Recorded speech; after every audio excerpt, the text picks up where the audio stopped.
السلام علیکم ورحمۃ اللہ۔ الحمدللہ وحدہ والصلاة والسلام علی من لا نبی بعدہ۔ پیارے بھائی، آپ نے غیبت کے کفارے کے حوالے سے اس پوسٹ متعلق پوچھا تھا۔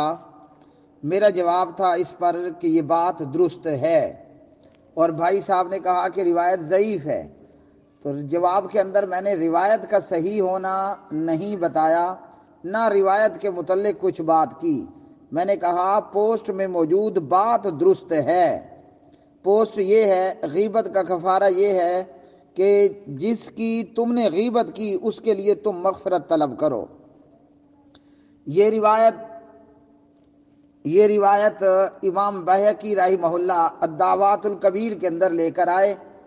اور وہیں پر ہی یہ موجود ہے کہ اس روایت کی سند میں ضعف ہے،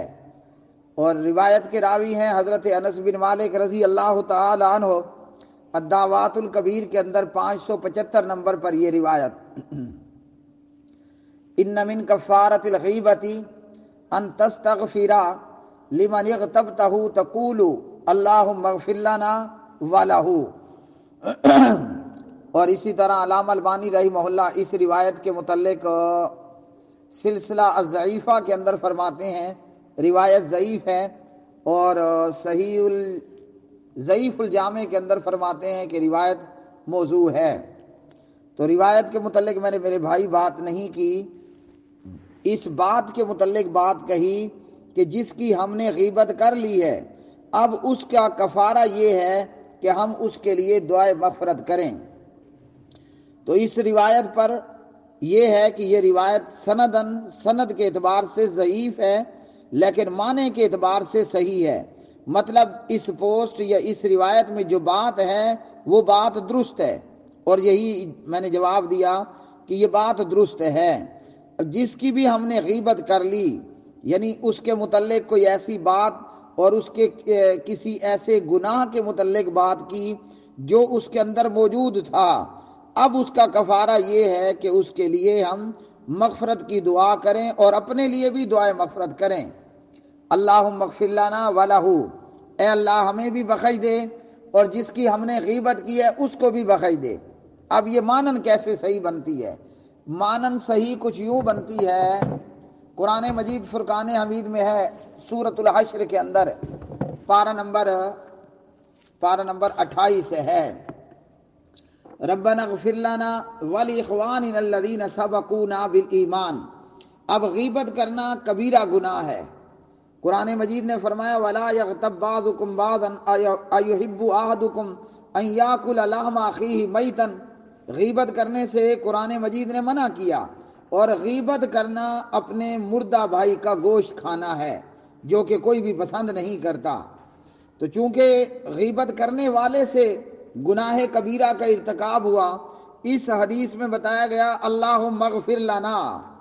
اے اللہ ہمیں بخش دے، یعنی جو ہم غیبت کرنے والے سننے والے ہیں ہمیں تو معاف کر دے، ہمیں تو بخش دے۔ اور والہ، جس کی غیبت کی گئی اس کے لیے بھی دعائے مغفرت کرنا، کیونکہ وہ گناہ اس کے اندر موجود تھا۔ غیبت اس بات کا نام ہے کہ میں کسی کے اس گناہ کو آشکار کروں، ظاہر کروں جو گناہ اس شخص کے اندر موجود ہو، اور تہمت یہ ہے کہ میں کوئی ایسی بات دوسرے کے متعلق کہہ دوں کہ جو اس کے اندر موجود نہ ہو۔ تو چونکہ غیبت تو ہو گئی، اب میں اپنے لیے دعائے مغفرت کروں گا اور اپنے بھائی کے لیے بھی دعائے مغفرت کروں گا، کیونکہ وہ بھی اس گناہ کے اندر بہر صورت مبتلا تو رہا، وہ گناہ اس سے ہوا تو اس لیے قرآن مجید نے ہمیں تعلیم دی ہے ربنا اغفر لنا ولاخواننا الذین سبقونا بالایمان، اے ہمارے رب تو بخش دے ہمیں اور ہمارے ان بھائیوں کو بھی جنہوں نے ہم سے پہل کی ایمان لانے میں، ولا تجعل فی قلوبنا غلا للذین آمنوا ربنا انک رؤوف الرحیم، اور نہ تو رکھ ہمارے دلوں میں کوئی کینہ ان لوگوں کے لیے جو ایمان لائے، اے ہمارے رب بلا شبہ تو بہت شفقت کرنے والا، نہایت رحم کرنے والا ہے۔ یہ تفصیل آپ کو بتا دی کہ بعض روایات اپنی سند کے اعتبار سے ضعیف ہوتی ہیں، مگر مانن وہ روایات درست ہوتی ہیں۔ مطلب اس روایت کے اندر جو مفہوم بیان ہوا وہ یا تو احادیث صحیحہ سے ثابت ہوتا ہے یا قرآنی آیات سے ثابت ہوتا ہے۔ اب یہ بات قرآن مجید سے ثابت ہے اور حدیث سے بھی ثابت ہے، التائب من الذنب کمن لا ذنب لہ، ہاں جی، یہ بات قرآن مجید سے ثابت ہے کہ قل یا عبادی الذین اسرفوا علی انفسہم لا تقنطوا من رحمت اللہ، اور اسی طرح توبہ اور استغفار کے حوالے سے دیگر آیات،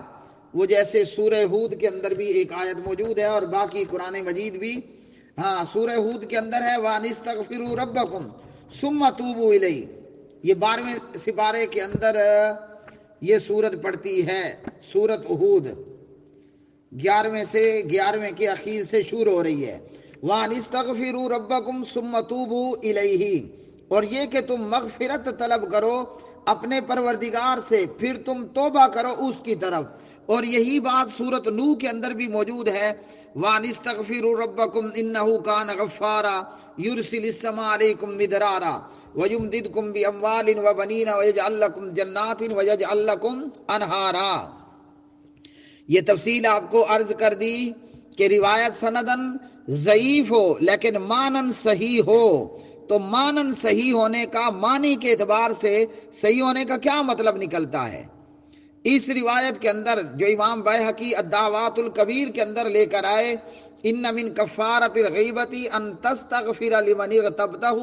تقول اللہم اغفر لنا ولہ، اے اللہ ہمیں بخش دے، ہمیں کیوں بخش؟ کہ ہم سے گناہ کبیرہ ہوا۔ غیبت کا کرنا کیا ہے؟ کبیرہ گناہ ہے، ہم نے غیبت کی اور ہم نے غیبت سنی، اس لیے یا اللہ تو ہمیں معاف کر دے۔ اور اسی طرح والہ، جس کی غیبت کی اس کو بھی بخش دے، کیوں؟ کہ وہ گناہ تو اس کے اندر موجود تھا نا، ہم نے ایسے تو بات نہیں کی، کرنی نہیں چاہیے تھی لیکن کر دی، وہ گناہ اس کے اندر موجود تھا، وہ گنہگار ہے، تو یا اللہ اسے بھی بخش دے۔ اور یہی بات قرآن مجید نے تعلیم فرما دی، ربنا اغفر لنا ولاخواننا الذین سبقونا بالایمان، ہم سے بھی، ہمیں بھی بخش، اور جو ہم ایمان میں ہم سے سبقت لے گئے ان کی بھی بخشش فرما، مطلب ہمیں بھی معاف کر دے اور تمام اہل ایمان کو معاف کر دے، بھلے وہ گنہگار تھے اور گنہگار ہیں۔ اس لیے غیبت کا کفارہ یہی بنتا ہے کہ ہم نے جس کی غیبت کی، سب سے پہلے اپنے لیے اللہ سے دعائے مغفرت کریں، اور اس بھائی کے لیے، مومن بھائی کے لیے بھی دعائے مغفرت کریں جس کی ہم نے غیبت کی ہے، تاکہ ہمارا غیبت کرنا اور غیبت سننا اللہ یہ گناہ مٹا دے، اور اس بھائی کے اندر وہ گناہ چونکہ موجود تھا تو اللہ تعالیٰ اس کی بھی مغفرت فرما دے۔ اللہم تقبل منا انک انت السمیع العلیم وتب علینا انک انت التواب الرحیم،